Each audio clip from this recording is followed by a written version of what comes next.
Olá, meu nome é Randy Martins, professor de Farmacologia Aplicada do curso de Farmácia da UFRN. Vou falar hoje sobre infecções do trato urinário, mais especificamente cistite não complicada, um tipo de ocorrência muito comum em mulheres que buscam atendimento em farmácias comunitárias, principalmente enfatizando a utilização das quinolonas nesse contexto. Quando falamos de infecções do trato urinário, basicamente comentamos sobre uma multiplicação bacteriana em qualquer segmento do aparelho urinário.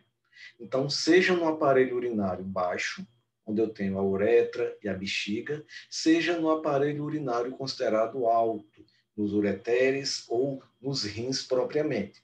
Quando eu tenho infecções baixas, eu posso ter desde uma uretrite até uma cistite. Perceba que a cistite é quando a colonização, quando a presença bacteriana, que em muitos dos casos se inicia a partir de uma colonização da uretra, toma toda a superfície da bexiga e manifesta sintomatologia, processo infeccioso relacionado. Note, se essa infecção não for tratada, eu posso ter uma progressão dela a partir dos ureteres, ocasionando uma ureterite, ou chegando nos rins, provocando a pielonefrite, que seria a infecção urinária localizada diretamente no parênquima renal. O homem apresenta ainda dois tipos de infecções do trato urinário. Ele pode apresentar prostatite, onde a bactéria se encontra causando problema na próstata, ou epididimite, nos epidídimos, que inclusive são de difícil tratamento. Então, eu posso ter, dependendo da topografia do local, vários tipos de infecções do trato urinário. Eu posso ter desde a cistite não complicada e a pielonefrite não complicada, que são tratadas ambulatorialmente, e respectivamente seria a infecção na bexiga e a infecção nos rins. Eu tenho a infecção do trato urinário complicada, normalmente uma evolução dessas duas primeiras, e que já pode necessitar de um tratamento mais incisivo. Pode haver uma evolução para a infecção de âmbito hospitalar, tratada no hospital, ou até mesmo situações onde aquela infecção urinária ela toma uma proporção maior, cai na circulação e eu tenho um caso de sepsemia, de urosepse relacionada a esse tipo de doença. Note que, quando eu coloco, então, os tipos de infecções urinárias do trato urinário, eu tenho aqui a cistite não complicada, pielonefrite não complicada, as demais que eu comentei, perceba que há uma grande predominância de bactérias gram-negativas. Se eu pego a Escherichia coli, ela está frequentemente relacionada a essas infecções mais comuns e de menor gravidade, mas também pode estar presente em casos de urosepse. Klebsiella, um pouco menos, Proteobirabilis, um pouco menos, Enterococos e Pseudomonas já começa a ser um agente etiológico bem mais associado a casos mais complicados e no âmbito hospitalar. E eu tenho outros agentes envolvidos, como clamídia, ureaplasma, mas que são bem mais escassos a sua ocorrência. Perceba que infecções urinárias por bactérias gram-positivas são possíveis, como aquelas relacionadas a estafilococos, ao gênero Staphylococcus, até mesmo Staphylococcus aureus.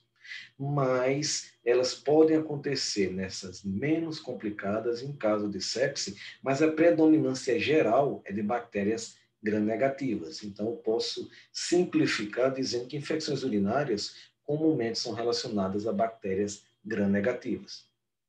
Isso pode ser confirmado em estudos de base populacional, onde eu tenho aqui um trabalho publicado em 2005 que avaliou a etiologia das cistites não complicadas na comunidade, que foi um estudo, se não me falha a memória, feito em Ribeirão Preto, mas não tenho certeza, onde nessas pessoas avaliadas, em mulheres, o predomínio eram de bactérias gram-negativas, principalmente Escherichia coli. Em segundo lugar, Klebsiella pneumoniae. Outros bacilos gram-negativos com 18%, e uma proporção muito reduzida, um pouco maior do que 10%, com presença de bactérias gram-positivas. Então, realmente, cistite não complicada, infecções do trato urinário de maneira geral, bactérias gram-negativas. Perceba que há alguns momentos no decorrer da vida onde a presença dessas infecções são mais comuns. Eu tenho alguns picos, principalmente durante a primeira infância, onde meninas têm uma tendência a ter mais infecções urinárias do que meninos, até mesmo por uma questão anatômica. Perceba que crianças, meninas, aquela idade de primeiro ano de vida, segundo ano de vida, se houver um contato do material fecal, por exemplo, rico em enterococos, rico em Escherichia coli, rico em gram-negativas, com a uretra, com a genitália da menina, eu posso ter ali uma colonização inicial que pode evoluir posteriormente para uma infecção. Há um segundo pico na pré-escola, naquela fase inicial que a criança está começando a ir à escola, e nesse caso aqui já muda um pouco o perfil, já passa a ser um pouco mais meninos. Mas mesmo assim é típico de crianças. Note que depois dessa etapa inicial, durante o restante da infância e até o início da adolescência, infecções urinárias são bem mais raras. Agora, a partir da adolescência e principalmente a partir do início da atividade sexual, uma ocorrência bem maior de infecções urinárias em mulheres. Na verdade, o grande foco, o público que basicamente é mais impactado por esse tipo de infecção são justamente mulheres em idade sexualmente ativa. Perceba que há esse momento durante o início da atividade sexual, mas também há a ocorrência de infecções urinárias, inclusive até pela nefrite, durante a gravidez. É relativamente comum que isso aconteça. Note que essa linha clarinha aqui representa mulheres, enquanto que essa área achurada, cinza, são homens. Então, perceba que no começo da primeira infância, meninos têm infecção urinária, vai desaparecendo. E a partir de certa idade, a partir dos 50, 60 anos, os homens passam a ter uma ocorrência maior de infecção urinária do que as mulheres, basicamente devido a alterações no fluxo urinário, devido, por exemplo, à hiperplasia da próstata, que dificulta a ejeção da urina, e algo que a gente vai comentar daqui a pouco, quanto menos potente for o fluxo urinário, mais a bactéria fica à vontade para colonizar a uretra, para colonizar a parte interior da bexiga e para estabelecer um processo infeccioso. Então, perceba que eu tenho essa prevalência que vai sendo em torno de 2 até 3% durante os primeiros anos de vida, as primeiras décadas de vida. Eu tenho um pico durante os 25 a 30 anos, começa um aumento, sobretudo em mulheres, mas a partir dos 60 anos, quem começa a predominar realmente são os homens na história. Então, eu tenho aqui 3 grupos alvo para orientação ou para acompanhamento do tratamento de infecções urinárias. Crianças até 6 anos, mulheres jovens, sexualmente ativas e idosos. Mas que fatores podem estar associados à ocorrência da infecção urinária? Eu posso ter fatores diversos, como, por exemplo, alguns indivíduos apresentam infecções urinárias de forma repetida, infecções recorrentes, porque ele teve o azar de adquirir uma cepa de bactéria especialmente patogênica, especialmente mais agressiva. Eu posso ter alguns Escherichia coli que apresentam uma adaptação na forma de fímbrias longas que permitem uma adesão maior à a mucosa da uretra, a mucosa da bexiga. Além disso, eu tenho indivíduos que apresentam litíase renal ou obstrução dos ureteres por cálculos renais ou até mesmo por pequenos fragmentos desses cálculos na bexiga. Então, note que se eu tenho um cálculo renal solto aqui na bexiga, na hora que o fluxo de urina tenta passar a ser ejetado, a micção propriamente, essa pedrinha aqui fica atrapalhando. Então, fica uma urina débil, entrecortada. Eu não tenho a possibilidade de formar um jato potente, e esse jato potente associado a uma bactéria com uma boa adesão na mucosa faz com que você urine e ela não seja eliminada. Então, perceba que eu posso ter uma lógica muito similar à água parada. Se eu tenho um recipiente onde aquela água não é renovada, onde ela não é girada, onde eu não tenho água nova entrando e a água antiga saindo, depois de algum tempo aquele recipiente começa a ter uma proliferação de micro-organismos. Eu posso ter uma lógica parecida no nosso sistema urinário. Se eu tenho uma obstrução devido a um cálculo ou uma bactéria especialmente mais difícil de ser desgrudada da mucosa, há um aumento da chance da ocorrência de infecção urinária. Então, eu tenho justamente esses fatores de maneira mais detalhada.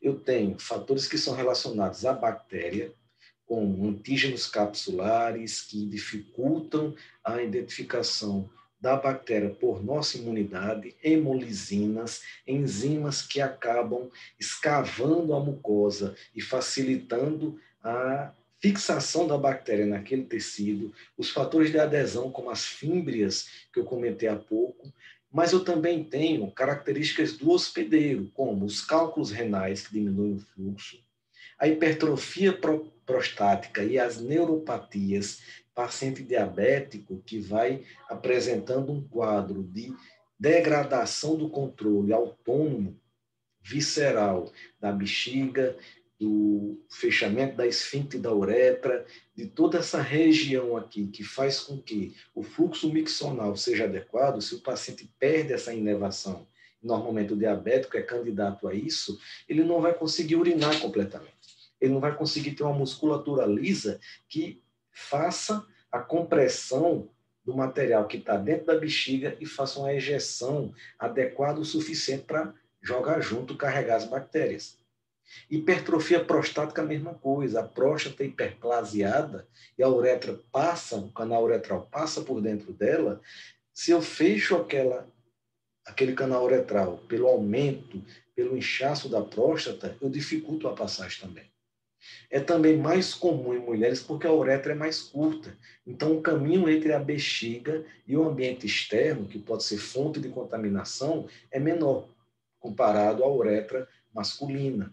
E há outras situações como cateterismo, isso aqui já está no âmbito hospitalar, o paciente que está com a sonda, uma sonda de Foley, por exemplo, ela está introduzida lá pela uretra, e você tem uma comunicação direta entre o ambiente externo e o interior da bexiga. A bactéria literalmente vai colonizando até chegar lá, então é um fator de risco para a ocorrência de infecções urinárias. Essa entrada da bactéria no sistema urinário a partir da uretra é o que nós chamamos de via ascendente, que é a principal, creio que é a única relacionada a processos infecciosos na comunidade. Enquanto que há também situações da chamada via hematogênica. A bactéria chega no parênquima renal através do sangue. A topografia original dela é outra, era uma infecção em outro local, mas caiu na circulação, tem um quadro de sepsemia, isso chega nos rins e eu posso ter um agravamento, não é um quadro simples de ser tratado. Quais são as manifestações clínicas da cistite não complicada? A principal é disúria, ou seja, dor no momento do ato da micção, dor ao urinar. Então, isso acaba gerando uma reação interessante no paciente que apresenta esse quadro. Ele começa a prender mais a urina, porque toda vez que ele urina, dói, e no que ele prende mais a urina, no que ele deixa mais a urina parada, vamos dizer assim, ele facilita a vida da bactéria. Então, o ideal é ele urinar bastante para tentar eliminar o que puder de bactéria. Só que quando ele faz isso, sente dor. Então, ele vai, urina um pouquinho, sente dor e para. Aí acumula mais líquido na bexiga. Daqui a pouco ele não aguenta mais. E a urgência miccional é superior à dor relacionada. Então, fica aquele paciente que fica prendendo a urina o máximo que der, de repente corre para o banheiro, assim, acordar urgência para poder fazer a micção, mas ao mesmo tempo está sempre ardendo, doendo no momento disso. Há também uma tendência a você alterar a frequência de micção. Então a pessoa não urina corretamente, ela não urina de uma vez só, ela fica fazendo uma coisa entrecortada. Urina um pouquinho, dói, para, daqui a pouco enche a bexiga, urina mais um pouquinho e tem uma tendência de aumento nessa frequência de micção. Isso é o quadro da cistite, propriamente. O problema da cistite não complicada é que ela pode complicar. E isso está associado ao caminho que a bactéria faz da bexiga, pegando os ureteres e chegando nos rins. Ou seja, ela migra de uma infecção urinária baixa para alta. E chegando aos rins, eu já tenho um quadro de pielonefrite, que já requer atenção. Por que eu estou colocando isso para você, estudante de farmácia ou farmacêutico?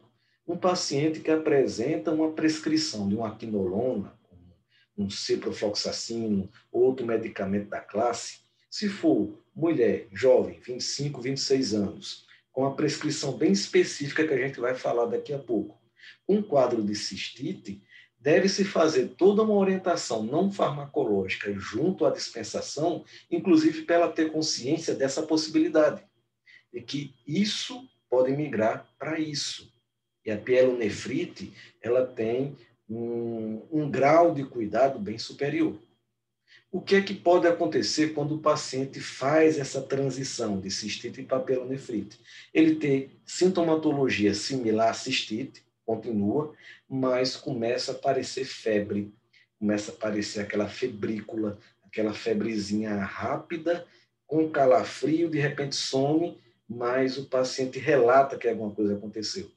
Junto com febre, uma indisposição, mas o que chama a atenção é dor em ângulo costovertebral. É uma dor, a gente pode ver nessa figura, ela vai irradiando de fora para dentro e de baixo para cima. A famosa dor nos rins. É muito fácil de você identificar isso no paciente e veja que eu não estou colocando aqui no sentido de você diagnosticar.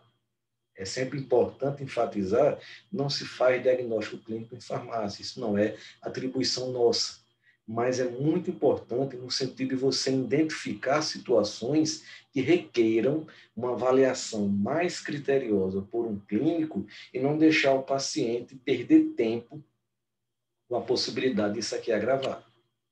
Além dessas manifestações clínicas, eu tenho alguns marcadores laboratoriais como piúria, bacteriúria, nitrito positivo, estearase leucocitária positiva. Esses achados laboratoriais eu encontro no sumário de urina, um exame essencial para esses casos.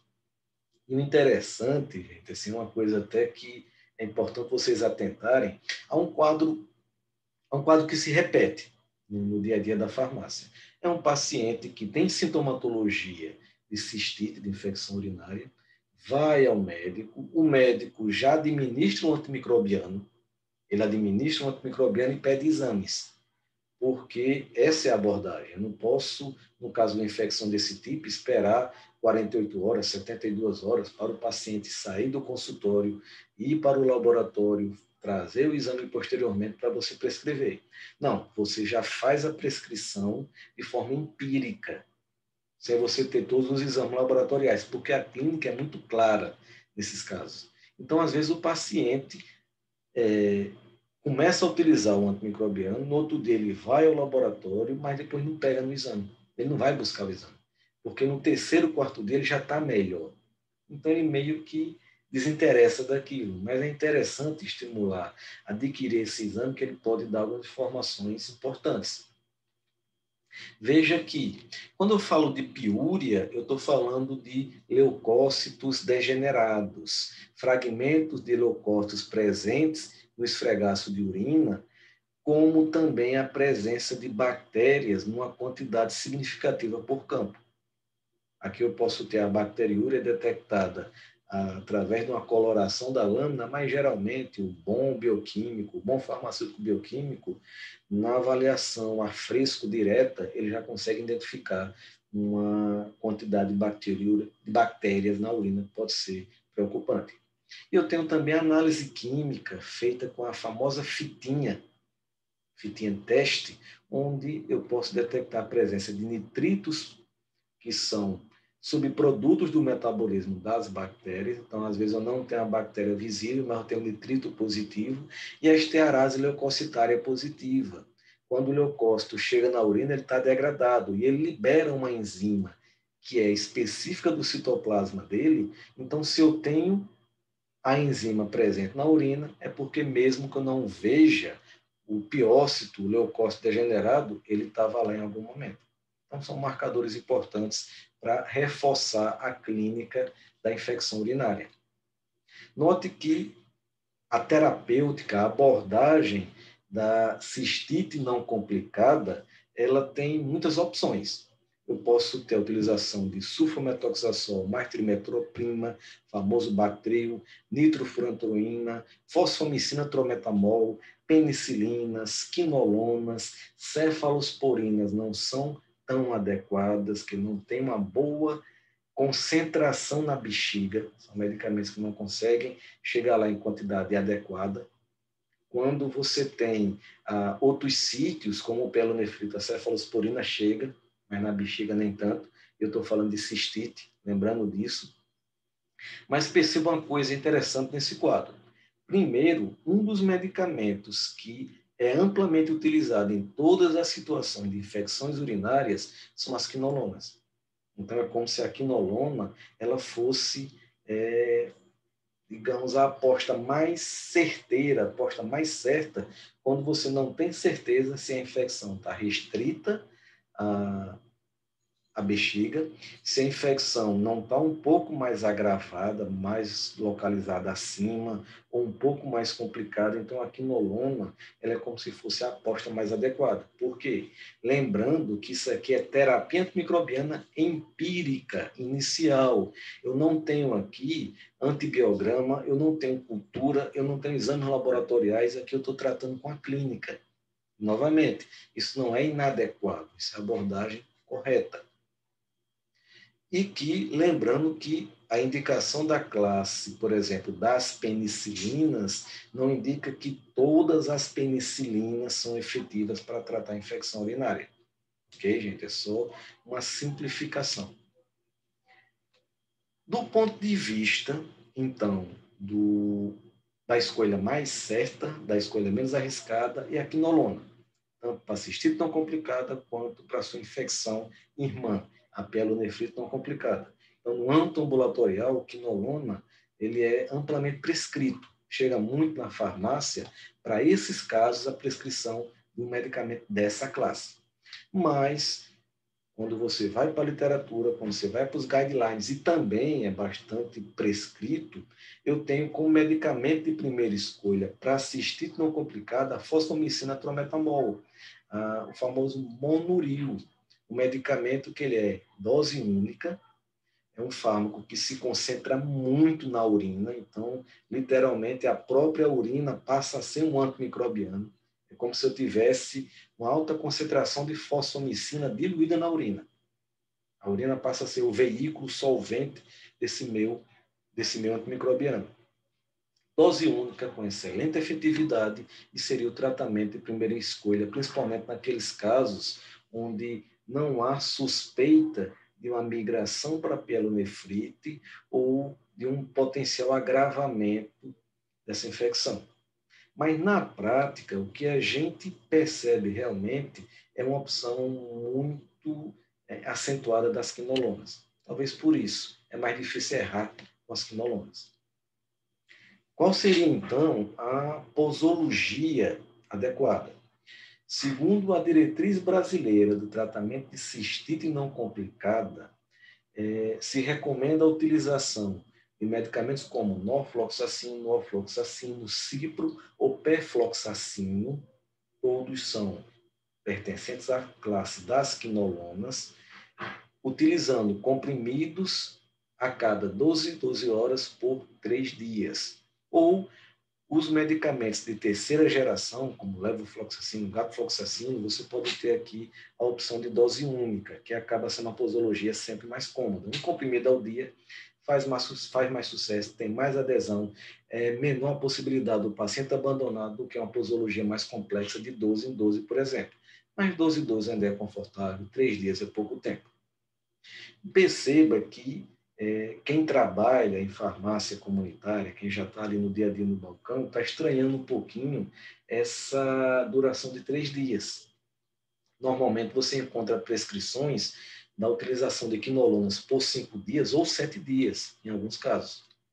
E eu trago para vocês aqui um trabalho publicado em 2005, mas ainda bem atual, não achei um mais recente, que é uma meta-análise. Meta-análise é aquele estudo que você faz um apanhado, um resumo de vários outros trabalhos, onde nessa meta-análise ele compara justamente o tratamento por 3 dias com o tratamento que ele chama de prolongado, com 5 ou mais dias, para vários medicamentos. Norfloxacino, cefadroxil, lomefloxacino, gapifloxacino, ciprofloxacino. Perceba que principalmente quinolonas, porque realmente é o medicamento de escolha nesses casos. Então, note que quando eu comparo 3 dias somente relacionado a 5 ou mais dias, essa meta-análise não mostra vantagem de um sobre o outro. Eles são igualmente efetivos. A taxa de sucesso é a mesma.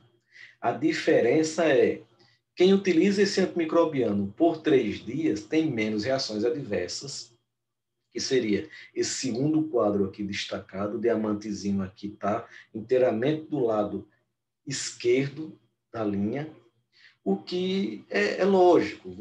Quanto mais você utiliza antimicrobiano, maior a chance de você ter reações adversas, principalmente as gastrointestinais.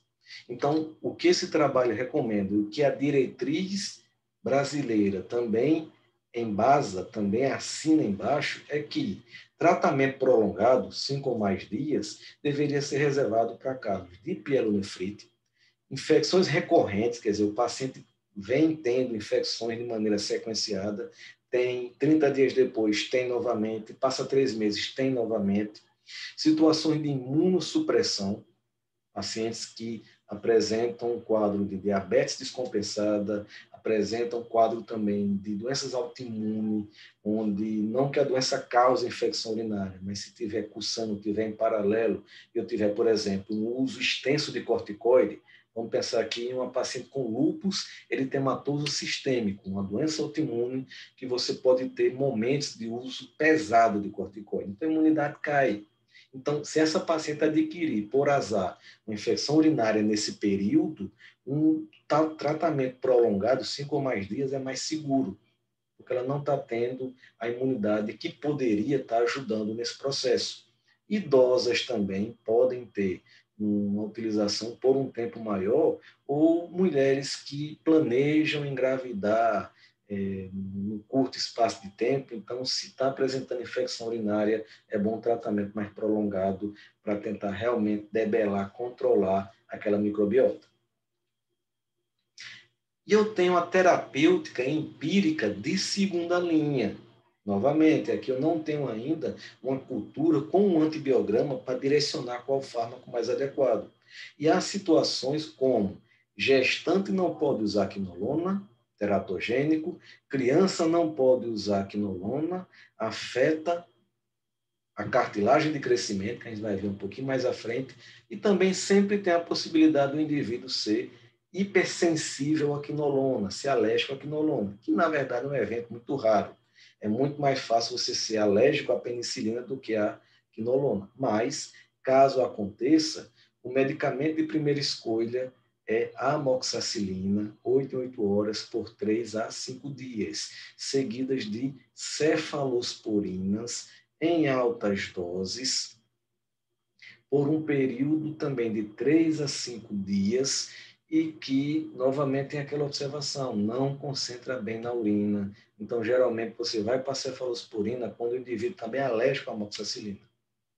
Lembrando que a amoxicilina, a aminopenicilina, como nós vimos na aula anterior sobre tratamento de infecções respiratórias altas, é aquela penicilina de amplo espectro. Então, ela pega também gram-negativa. Por isso que ela pode ser usada tratamento de infecção urinária, que é etiologia prioritariamente gram-negativa, como nós comentamos, mas ela não tem eficácia superior à quinolona, por isso, segunda linha. Outras possibilidades, nitrofurantoína e ácido pipimídico, que é um pouco mais difícil de ser usado, geralmente ele é utilizado quando você tem um direcionamento de um antibiograma, você vê que há resistência aos demais. Falando então das quinolonas, e eu tenho aqui o protótipo do grupo, que é o ácido nalidíxico, e eu tenho o ciprofloxacino, um derivado dele, amplamente utilizado hoje em dia. E o que é que as quinolonas fazem? A bactéria, quando vai se multiplicar, quando vai se reproduzir, ela tem inicialmente a duplicação do seu DNA, tanto do seu DNA circular quanto dos seus plasmídios. E para poder fazer essa separação do material duplicado, eu tenho que ter uma enzima chamada topoisomerase. Posteriormente, quando eu separo os duplos DNAs, ele precisa ser reempacotado, ele precisa ser acondicionado dentro da bactéria de certa forma que ele caiba. E esse empacotamento, essa condensação do DNA recém-produzido, ela é executada pela DNA girase, que faz esse espiralamento, ela faz essa compactação do DNA. O que basicamente uma quinolona faz é inibir de forma dose-dependente. Quanto mais alta for a dose, maior o percentual de enzimas inibidas, tanto a topoisomerase quanto a DNA girase. Então, a bactéria não mais se reproduz, não mais se multiplica. Eu tenho, como eu falei, o ácido nalidíxico como um protótipo do grupo, e junto com o ácido pipimídico, eles são relacionados, eles são caracterizados como primeira geração das quinolonas. Uso restrito à infecção urinária, só pega infecção urinária, está em desuso, exceto naquelas situações, como eu comentei, que a bactéria não conhece esse medicamento, até porque ele talvez não esteja sendo tão utilizado, então ela não tem tempo, não tem oportunidade de gerar resistência. Em algumas situações ele pode ser empregado. E eu tenho a segunda geração de quinolonas, onde o carro-chefe é a ciprofloxacino, ofloxacino e norfloxacino, que pega prioritariamente bactérias gram-negativas como enterobactérias. Então, eu tenho bactérias aqui que podem, aqui é o caso do Enterococcus, da Escherichia coli, e que elas podem causar também infecção urinária, como a gente acabou de falar. Eu tenho de terceira geração, aí entra o levofloxacino. Levofloxacino concentra de forma excepcional na secreção pulmonar. Então, ele também pode ser empregado em infecções respiratórias, inclusive a gente viu que ele seria uma terceira opção para rinocinusite aguda, por exemplo, naqueles casos de infecções respiratórias altas. Há também uma boa concentração das quinolonas de terceira geração na pele, o que pode também indicar sua utilização para tratamento de piodermites, apesar de não ser a primeira escolha. E o de quarta geração, ele apresenta o mesmo perfil dos de terceira, só que são reservados para casos de bactérias multiresistentes, para casos de pacientes hospitalizados. Eu tenho realmente no dia a dia a utilização da segunda e da terceira geração. Dia a dia que eu digo, âmbito de farmácia comunitária, tratamento ambulatorial. A cinética das quinolonas é uma cinética bem interessante. São fármacos bem dóceis, vamos chamar assim, para ser administrado. Eles têm uma biodisponibilidade excelente, uma boa absorção pela via oral. São medicamentos que podem ser administrados após a refeição. No máximo, o alimento pode retardar um pouco a absorção, mas ela continua ocorrendo de maneira bem eficaz. À medida que as quinolonas foram avançando em gerações, essa biodisponibilidade foi ficando cada vez mais acentuada. Chegou ao ponto que, as de quarta geração, a biodisponibilidade pela via oral é equivalente ao que você consegue administrando de forma intravenosa. Então, é praticamente o que você administra pela via oral passa direto para a circulação. São poucos medicamentos que têm essa potencialidade. E que, do ponto de vista de volume de distribuição, eles são fármacos extremamente lipofílicos. Então, eles são absorvidos, batem no compartimento central, que é o sangue, mas eles correm para tecido. A quinolona não gosta de estar na circulação, não, ela vai para tecido.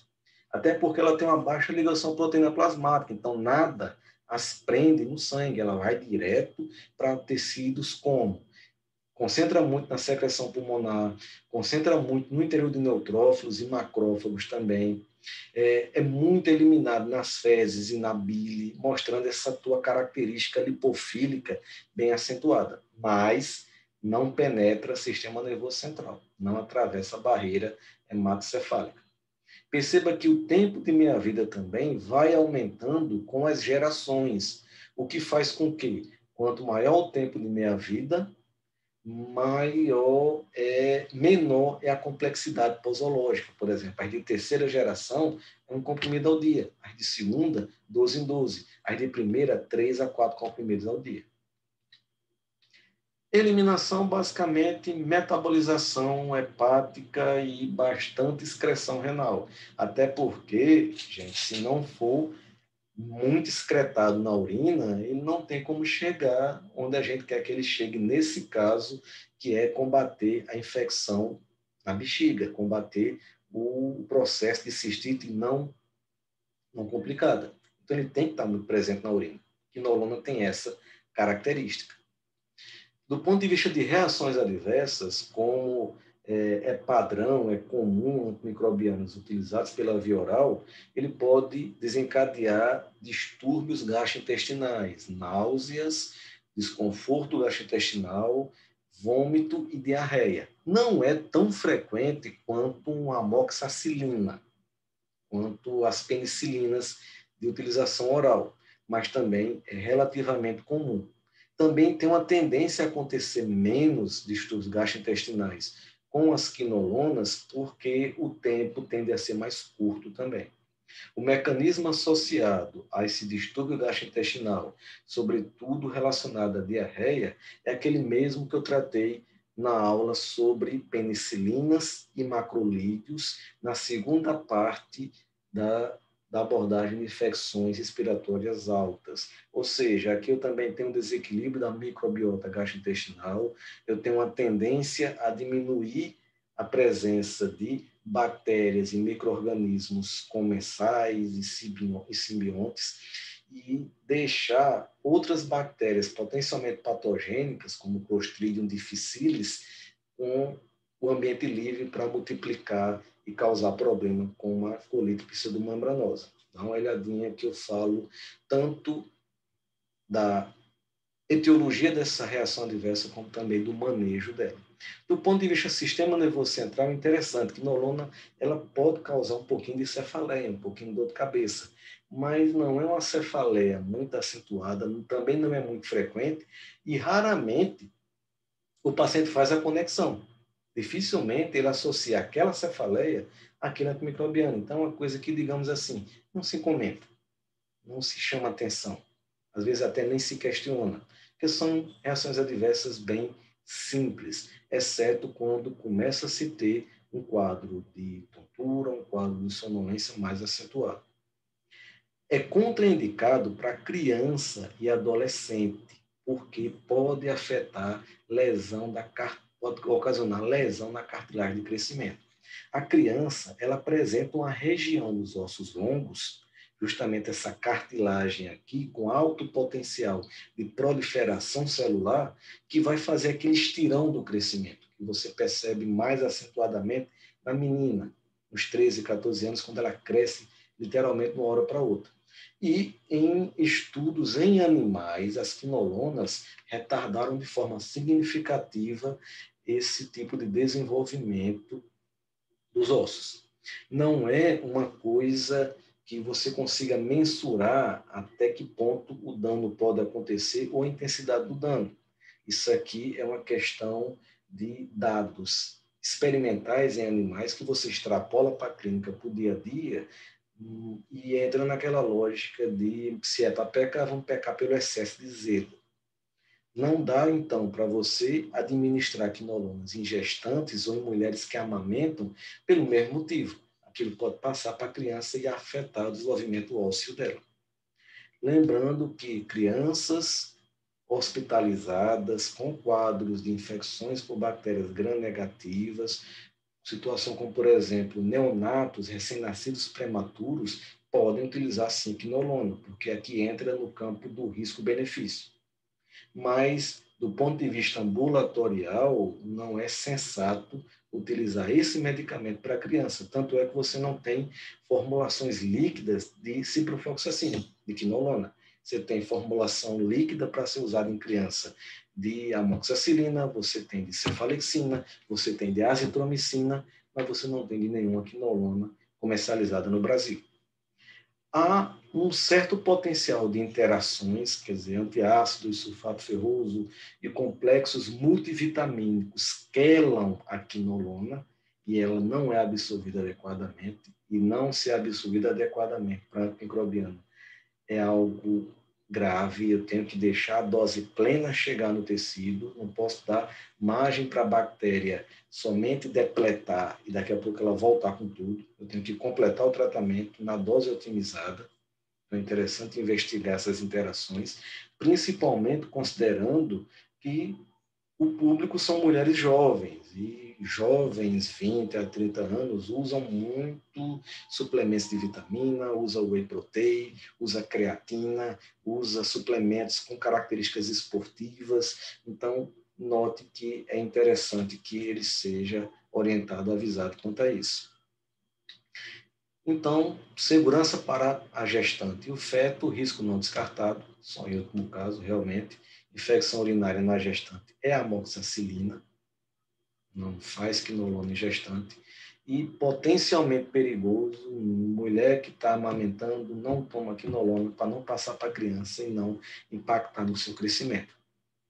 Parâmetro de monitorização, o que é interessante nós observarmos no caso de um paciente que utiliza uma quinolona para tratar uma cistite não complicada, uma infecção urinária. Deixar bem claro para aquele paciente que se espera que em 24, 48 horas você já tem uma melhora clínica significativa. Principalmente a dor ao urinar, ela tende a ceder rapidamente. Então, digamos que você dispense esse medicamento na segunda-feira, na quarta-feira, aquele paciente volte à farmácia, ou você marque um contato telefônico depois de 48, 72 horas. Então, se espera que ela não apresente mais disúria no dia anterior. Também não deve ter ocorrência de febre, mas ficar atento para a possibilidade de desconforto gastrointestinal, a náusea, o vômito, a diarreia, que, novamente, a antimicrobiano por via oral dá isso, e alterações no sono, cefaleia, mas muito naquele sentido. Fique atento para falar. Não necessariamente fica puxando do paciente se ele teve isso ou aquilo, até para não quebrar a confiança no medicamento. Mas é essencial que, se a prescrição não surtir efeito, não tiver uma melhora do quadro em 2 a 3 dias, ou sinais que possam indicar uma pielonefrite, esse paciente tem que ser avisado de que o clínico deve ser buscado imediatamente. Para preparar esse material, gente, novamente eu tenho aqui o livro de cabeceira, Pharmacotherapy, Pathophysiological Approach, e a diretriz elaborada pela Federação Brasileira das Associações de Ginecologia e Obstetrícia, Sociedade Brasileira de Infectologia, Sociedade de Medicina e Família e Comunidade, Brasileira de Nefrologia, um pouquinho antiga, mas não achei uma mais atual, que direciona o tratamento da infecção urinária não complicada na mulher, que basicamente é o grande público daquelas que buscam a farmácia comunitária. Bom, era isso que tínhamos para hoje. Boa noite para vocês e bom estudo.